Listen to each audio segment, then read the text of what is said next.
Hey, thanks for tuning in. In this video, we're going to talk about the Passover sacrifice.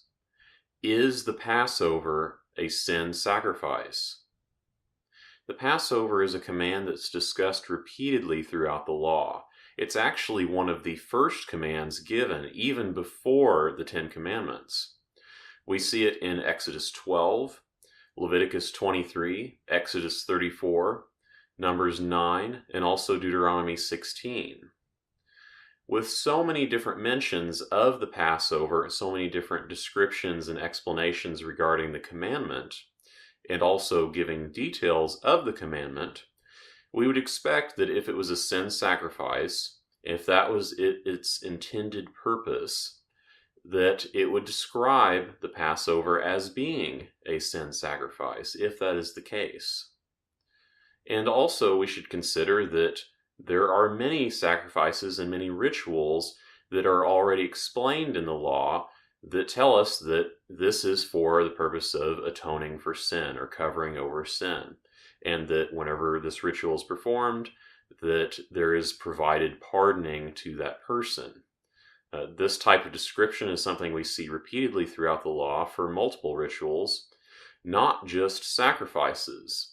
There are some rituals, including the offering of flour and also the offering of money at various points, are said to provide covering over sin as well as incense. And so considering all of that, considering the description that appears in the law, what do we see in reference to the Passover? Well, we see no such thing ever mentioned.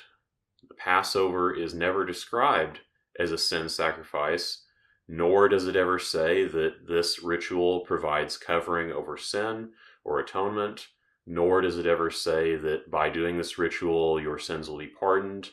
No such thing ever appears.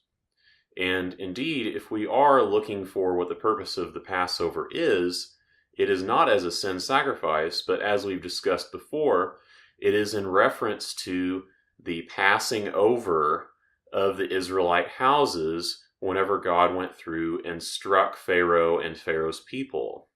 And this is something that we are actually told to teach our children about what the Passover even is. That is the commanded description as to how we are supposed to be teaching our children.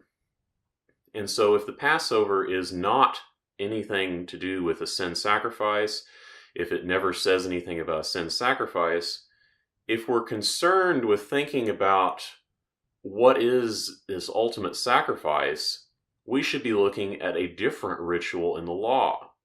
There's already a different ritual that is effectively an ultimate sin sacrifice. It's the Day of Atonement, also known as Yom Kippur or Day of Covering. Leviticus 16 talks about this in great detail, and in Leviticus 16 it says that the Day of Covering ritual provides covering over all of the sins of the people of Israel, all of their sins once in the year. So if we're looking for an ultimate sacrifice, this is definitely it, the ritual of the Day of Atonement or the Day of Covering. And of course, it is very different from the Passover. The Passover is done in the spring, whereas the Day of Atonement, of course, is in the fall.